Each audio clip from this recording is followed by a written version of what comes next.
नमस्कार मेरे प्यारे बच्चों, स्टडी प्लेनेट के यूट्यूब चैनल पे आपका स्वागत है। बच्चों, हमने पिछले लेक्चर में मल्टीप्लिकेशंस बताया था आप लोगों को, उसके बेस पे हमने कुछ एग्जांपल्स भी किए थे। और बच्चों, आज का जो लेक्चर है वो है आपका प्रॉपर्टीज के ऊपर, ठीक है ना, कि जो मैट्रिक्स मल्टीप्लिकेशन की प्रॉपर्टीज क्या होती है, ठीक है। और ये काफ़ी ज़्यादा आपका इम्पोर्टेंट भी है बच्चों, तो आप देख लीजिए इसमें प्रॉपर्टीज ऑफ मैट्रिक्स मल्टीप्लिकेशन में सबसे पहला जो प्रॉपर्टी होता है बच्चों वो है आपका कम्यूटेटिव प्रॉपर्टी, ठीक है। कम्यूटेटिव प्रॉपर्टी क्या होता है बच्चों, आप ये देख लीजिए, matrix multiplication is not commutative. जैसे कि आपने देखा था बच्चों कि जो हमारा एडिशंस होता था a plus B equal to का b plus A, commutative law को फॉलो करता था, ठीक है बच्चों। और सबट्रैक्शंस में जो है हमारा कम्यूटेटिव लॉ जो है वो फॉलो नहीं करता था। उसी तरीके से कम्यूटेटिव लॉ जो है हमारा मल्टीप्लिकेशंस में भी फॉलो नहीं करेगा, ठीक है बच्चों।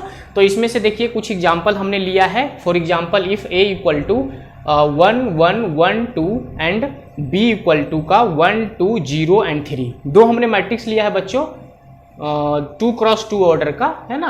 Then A B and B A are both defined. अच्छा, इसमें ध्यान रखिएगा कि दोनों डिफाइन होना चाहिए। इसका मतलब है कि अगर हम ए बी निकालते हैं तो इनका कॉलम और इनके रो बराबर होना चाहिए। अगर हम बी ए निकालते हैं बच्चों तो बी का जो हमारा नंबर्स ऑफ कॉलम है और ए का जो हमारा नंबर्स ऑफ रो है वो हमारा इक्वल होना चाहिए। जैसा कि हमने आपको प्रॉपर्टीज बताई थी कि मल्टीप्लिकेशंस करने का क्या रूल रेगुलेशन है ना।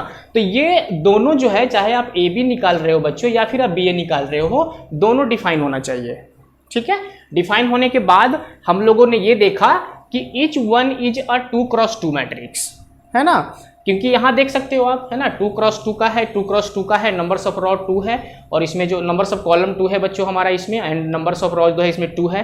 तो अप्लीकेबल तो है कि हम इसको मल्टीप्लिकेशन कर सकते हैं, ए बी को हम मल्टीप्लाई कर सकते हैं और बी ए को भी कर सकते हैं। तो ऑर्डर क्या मिलेगा, दोनों बार हमारा ए बी और बी ए करोगे तो 2 क्रॉस 2 मैट्रिक्स का हमारा ऑर्डर मिलेगा बच्चों, ठीक है। और ए बी जब हम करते हैं तो आप देख सकते हो कि ए बी हम करेंगे तो वही इनके जो हमारा जो है रो, इनके कॉलम, ठीक है, first row first column, first row second column. तो बच्चों आप देख लीजिए 1 मल्टीप्लाई बाय 1 प्लस का 1 मल्टीप्लाई बाय 0 1 मिल जाएगा आपको, एंड 1 मल्टीप्लाई बाय का जो है 2 और 1 मल्टीप्लाई बाय का जो है हमारा ये 3, ठीक है। तो ये कितना मिल जाएगा आपको, 5 मिल जाएगा। ओके बच्चों, उसी तरीके से आप देख सकते हैं यहाँ पे, है ना, ये second row first column 1 multiply by का 1 प्लस 2 मल्टीप्लाई बाय 0 1 मिल जाएगा बच्चों, and second row second column 1 multiply by का 2 प्लस 2 मल्टीप्लाई बाय का 3, टोटल हमारा 8 मिल जाएगा। तो ए भी मिल गया ना हमारा, ये है ना। कितने मैट्रिक्स का मिले, कितने ऑर्डर का है बच्चों, ये 2 क्रॉस 2 का, इतना का ही मिलना चाहिए, ये मिल भी गया आपको। सेम बी ए आप निकालोगे तो वही हम करेंगे बच्चों, बी ए में भी हमारा वही करेंगे। बी ए में हमारा जो है ये फर्स्ट रो इनके फर्स्ट कॉलम से करेंगे। तो आप यहाँ देख सकते हो कि 1 मल्टीप्लाई बाय का जो हमारा 1 है ये आ जाएगा, और 2 मल्टीप्लाई बाय का 1 प्लस करेंगे बच्चों तो कितना मिलेगा, 3 मिलेगा, ठीक है ना। उसी तरीके से 1 मल्टीप्लाई बाय 1 करोगे, 2 मल्टीप्लाई बाय 2 करोगे आपका, तो 2 2 जार 4 प्लस का 1 कितना मिल जाएगा बच्चों, 5 मिल जाएगा, ठीक है। सेम आप देख लीजिए, आपका ये सेकेंड रो है आपका फर्स्ट कॉलम 0 मल्टीप्लाई बाय 1, ठीक है, प्लस का 3 मल्टीप्लाई बाय 1 3 मिल गया बच्चों।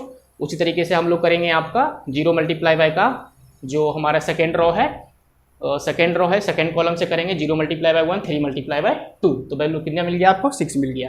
तो वैल्यू हमारा कितना मिल गया इसमें, बी ए का वैल्यू ये मिल गया, है ना। ये भी हमारा कितने मैट्रिक्स का होगा बच्चों, 2 क्रॉस 2 मैट्रिक्स का होगा। तो आप देख सकते हो कि दोनों मैट्रिक्स का जो एलिमेंट्स है वो अलग अलग है ना। हमारा जो ए बी आया वो 1 5 1 8 आ गया, बी ए जो आ गया बच्चों हमारा वो आ गया 3 5 एंड 3 6 आ गया आपका। तो दोनों जो हमारा मैट्रिक्स है वो क्या हो गया आपका, डिफरेंट हो गया। इसलिए यहाँ पे ये प्रूव भी हो गया कि जो ए बी है वो बी ए के बराबर नहीं होगा, है ना। और यहाँ पे एक ध्यान रखना बच्चों कि हैंस इन जनरल का मतलब ये हुआ कि ये जो है हमेशा अगर जैसे हम देखते हैं तो A B not equal to का बी ए आएगा, लेकिन एक कंडीशन ऐसा होता है कि ए बी की वैल्यू जो है वो बी ए के बराबर हो सकता है। वो कंडीशन तब होता है वैल्यू जब हम ए का एक मैट्रिक्स को हम लोग आइडेंटिटी मैट्रिक्स को मान लेते हैं, है ना। जैसे ए तो है ही, अब बी हमने क्या मान लिया है, आइडेंटिटी मैट्रिक्स मान लिया है, ठीक है। ये एक रूल है। या फिर आई ए इक्वल टू का वैल्यू कितना हो जाएगा, ए। इस कंडीशन में बच्चों हमारा जो है वो कम्यूटेटिव लॉ को फॉलो करेगा। बट जनरल तरीके से अगर हम देखा जाए, जनरल जो रूल है उसमें जो हमारा कम्यूटेटिव लॉ होता है मल्टीप्लिकेशंस में वो फॉलो नहीं करता है, ठीक है, वो एग्जिस्ट नहीं करता है। यहाँ हमने एक एग्जाम्पल से ही बताया, A B not equal to का बी ए, ठीक है। तो हैंस इन जनरल लिख सकते हैं A B not equal to का बी ए, क्लियर है बच्चों आपका कम्यूटेटिव लॉ? ठीक है, क्लियर हो गया आपका ये। इसके बेस पे हम लोग एप्लीकेशंस भी करेंगे। आज मैं आपको प्रॉपर्टीज बता देता हूँ, फिर हम लोग इसके बेस पे न्यूमेरिकल्स भी करेंगे, तो आपको और भी आसानी से समझ में आ जाएगा। सेकंड है बच्चों एसोसिएटिव लॉ। ठीक है, एसोसिएटिव लॉ। एसोसिएटिव लॉ बच्चों क्या होता है?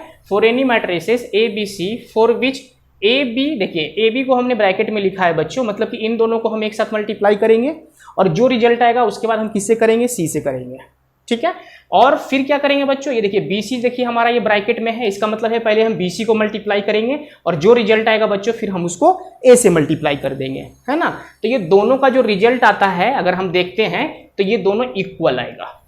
दैट मीन्स इन दोनों का मल्टीप्लीकेशन पहले जो रिजल्ट आएगा multiply by C is equal to BC का मल्टीप्लीकेशन पहले जो रिजल्ट आएगा उसको A से मल्टीप्लाई कर देंगे, तो ये दोनों की वैल्यू आपस में बच्चों क्या हो जाएगा? इक्वल हो जाएगा। इसी लॉ को हम लोग एसोसिएटिव लॉ कहते हैं। ठीक है बच्चों, चलिए इसके बाद कुछ लॉ और है उसको हम लोग देख लेते हैं। अब नेक्स्ट जो है बच्चों आपका वो देखिए, नेक्स्ट जो हमारा मैट्रिक्स मल्टीप्लीकेशंस का है, दो तो हमने बता दिया। तीसरा ये है distributive law of multiplication over addition, ये आपका थर्ड प्रॉपर्टी हो गया। ठीक है, मल्टीप्लिकेशन का, तो इसे हम डिस्ट्रीब्यूटिव लॉ कहते हैं, है ना। कम्युनिकेटिव एंड एसोसिएटिव तो आपने पढ़ लिया। थर्ड है आपका डिस्ट्रीब्यूटिव लॉ। डिस्ट्रीब्यूटिव लॉ क्या कहता है? A इंटू बी प्लस सी किसके बराबर होगा बच्चों? वो AB प्लस AC।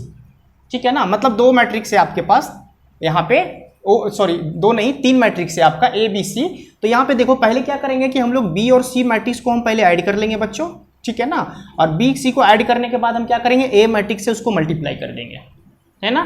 तो ये किसके रिजल्ट से बराबर आएगा आपका? कि दो मैट्रिक्स जो हमारा है AB उसको मल्टीप्लाई कर दीजिए और दो मैट्रिक्स जो आपका AC है दोनों को मल्टीप्लाई करके ऐड कर दो, रिजल्ट आपका सेम मिलेगा, है ना। ये देखिए इसी को हम कहते हैं distributive law of multiplication over addition, है ना। आप ये भी कर सकते हो तीन मैट्रिक्स में, पहले A और B को ऐड कर दीजिए, है ना। दोनों का एडिशन करने के बाद जो है C जो मैट्रिक्स है उसको इससे मल्टीप्लाई कर दीजिए, जो A और B का जो हमारा रिजल्ट आएगा, है ना। और A और B का ऐड करने के लिए हमारे पास क्या होना चाहिए? दोनों सेम ऑर्डर का होना चाहिए, ठीक है। ये तो हमने पहले ही लेक्चर में आपको बता दिया था। और A और C को मल्टीप्लाई करेंगे, फिर B और C, जैसे कि मान लो यहाँ देखो AC और BC, इनका जो रिजल्ट है और इनका जो रिजल्ट है बच्चों वो क्या मिलेगा आपको? सेम मिलेगा। इसी को हम क्या कहते हैं? Distributive law of multiplication over addition, ठीक है। चलिए इसके बाद देखिए बच्चों जो एक नेक्स्ट प्रॉपर्टी है आपका वो ये है कि if A is a given square matrix and I is an identity matrix. I क्या है आपका? आइडेंटिटी मैट्रिक्स, चाहे कितने भी क्या ऑर्डर का हो, लेकिन जो है वो क्या होना चाहिए? आइडेंटिटी मैट्रिक्स होना चाहिए। आपको बताया था हमने कि आइडेंटिटी मैट्रिक्स में जो डायगोनली वैल्यू होती है बच्चों वो क्या होती है? 1 होती है। यहाँ पे क्या है बच्चों की वो स्क्वायर मैट्रिक्स क्या होना चाहिए आपका? कि if A is a given square matrix, है ना। जो A है हमारा वो क्या होना चाहिए? स्क्वायर मैट्रिक्स होना चाहिए।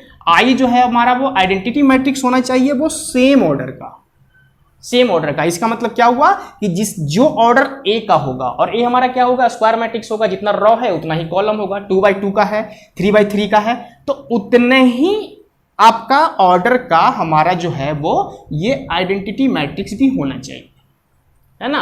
जितने ऑर्डर का हमारा A है उतना ही ऑर्डर का हमारा वो आइडेंटिटी मैट्रिक्स भी होना चाहिए। तब एक रूल आता है ये देखो, है ना।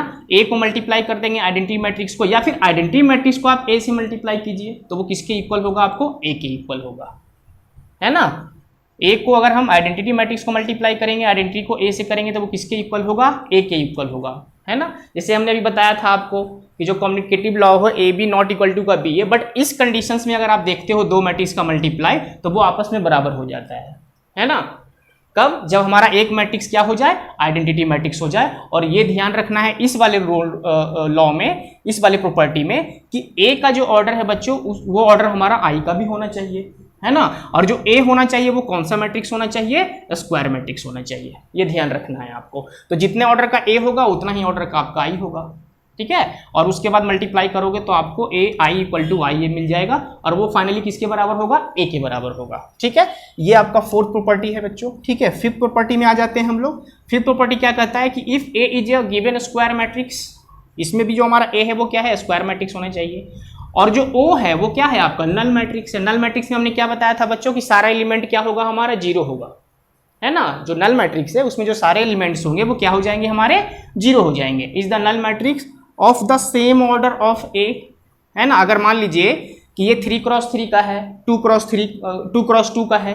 क्यों? क्योंकि वो स्क्वायर मैट्रिक्स है आपका, तो जितना रो है उतना ही आपका कॉलम होना चाहिए, है ना। तो स्क्वायर मैट्रिक्स जितने ऑर्डर का है, जो हमारा ये नल मैट्रिक्स है ना, वो भी हमारा सेम ऑर्डर का होना चाहिए। ओके, तो ये प्रॉपर्टी देख लीजिए, है ना। ओ मल्टीप्लाई बाय का नल मैट्रिक्स मल्टीप्लाई बाय का A matrix equal to A matrix multiply by null matrix. Finally हमें क्या मिलेगा? एक नल मैट्रिक्स मिल जाएगा। क्या मिल जाएगा? एक नल मैट्रिक्स हमें मिल जाएगा ये, है ना। क्योंकि ऐसे भी आप देखो कि नल मैट्रिक्स का हर एक एलिमेंट जीरो होगा बच्चों, और जब आप मल्टीप्लाई करोगे एक एलिमेंट से, तो फाइनली मल्टीप्लाई करने के बाद, जीरो मल्टीप्लाई करने के बाद सारे जो एलिमेंट्स है वो जीरो ही हो जाएंगे। चाहे आप जीरो को ए से मल्टीप्लाई करो या फिर ए को जीरो से मल्टीप्लाई करो, है ना। तो फाइनली हमें तो नल मैट्रिक्स ही मिलेगा ना। तो ये फाइनली हमें एक नल मैट्रिक्स मिल गया हमारा बच्चों यहाँ पे, ठीक है।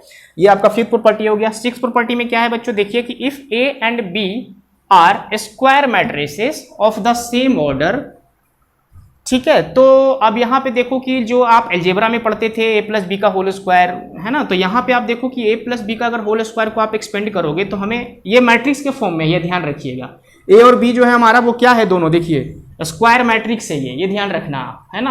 यहाँ पे कोई अलजेब्रा वाला जो हमारा जो टर्म्स होता था वो यहाँ पे कंसीडर नहीं करना है आपको। इसको कैसे कंसीडर करना है कि ए और बी जो हमारा वो क्या है? वो स्क्वायर मैट्रिक्स है। तो ये ध्यान रखिएगा आप, है ना। तो ए और बी हमारा स्क्वायर मैट्रिक्स है। इसको जब आप एक्सपेंड करोगे बच्चों तो क्या मिलेगा आपको? ए स्क्वायर प्लस का ए बी प्लस का बी ए प्लस का बी स्क्वायर, है ना। ऐसे अलजेब्रा में सिंपल हम लोग क्या करते थे कि इनको ऐड कर देते थे, है ना।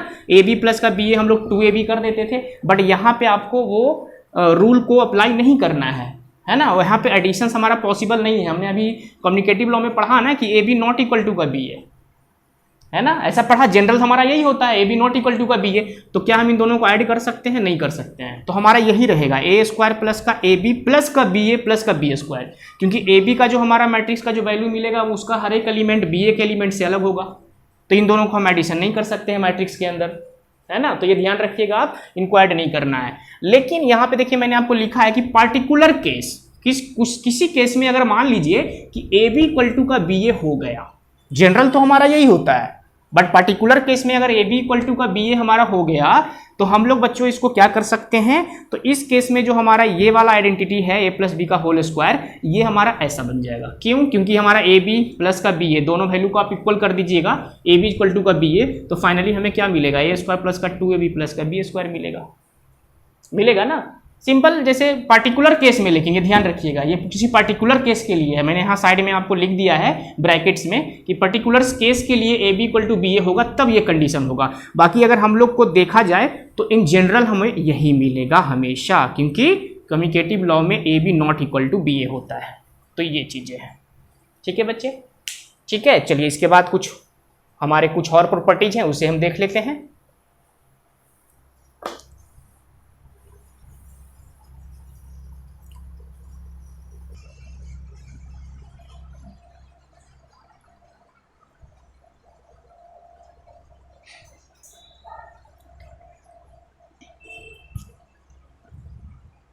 तो अब बच्चों देखिए इसमें नेक्स्ट प्रॉपर्टी जो हमारा है बच्चों, वो देखिए यहाँ पे, ये देखिए 7 नंबर प्रॉपर्टी है आपका ये।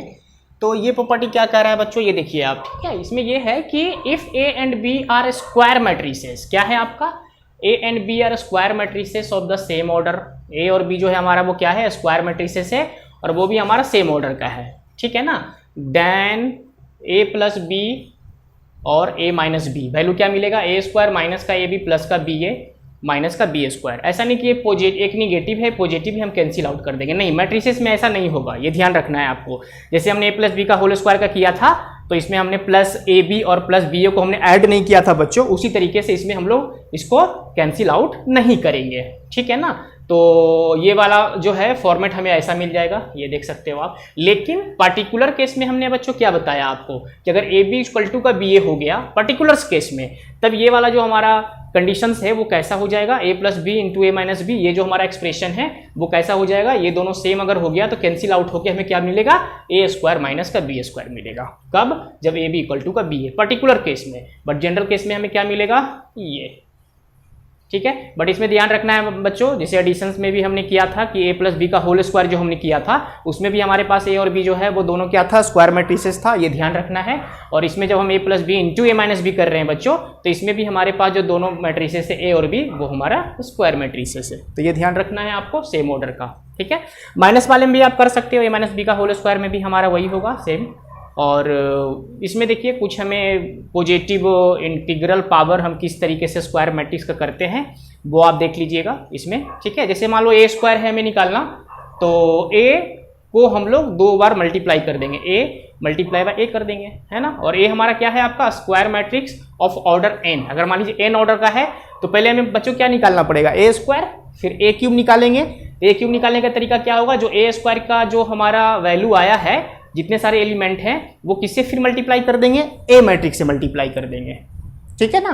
उसके बाद जब हमारा ए क्यूब मिल जाएगा बच्चों, तो ए क्यूब मिलने के बाद हमारा जो है फिर ए टू दी पावर 4 अगर हम निकालते हैं तो ए क्यूब मल्टीप्लाई बाय का फिर ए मैट्रिक्स से मल्टीप्लाई कर देंगे। इसी तरीके से हम बढ़ते जाएंगे, ठीक है। तो ये है हमारा क्या है, positive integral powers of A square matrix, जहां कहां तक कर सकते हैं हम ऑर्डर एन तक कर सकते हैं। अब यहां पे आप देखो कि ए टू दी पावर एन रहा तो हम लोग कहां तक मल्टीप्लाई करेंगे बच्चों, एन टाइम्स तक करेंगे। इसके बेस पे हम क्वेश्चंस भी करेंगे, ठीक है ना, कि हम एन टाइम्स तक किस तरीके से हम लोग मैट्रिक्स को ऑपरेट करते हैं। तो बच्चों आज की जो लेक्चर है वो हमने आपको प्रॉपर्टीज ऑफ मैट्रिक्स मल्टीप्लिकेशन बता दिया है। तो आप इसमें आप देख लो किस तरीके से कितने इसमें प्रॉपर्टीज होते हैं, शायद आपको ये लेक्चर समझ में आ गया होगा। और नेक्स्ट क्लास में जब हम लोग करेंगे बच्चों, तो प्रॉपर्टीज ऑफ मैट्रिक्स मल्टीप्लिकेशंस के ऊपर हम लोग प्रॉब्लम करेंगे, ठीक है। आपको लेक्चर समझ में आ गया है तो please like, subscribe and share कर दीजिएगा। ओके बच्चों, थैंक यू।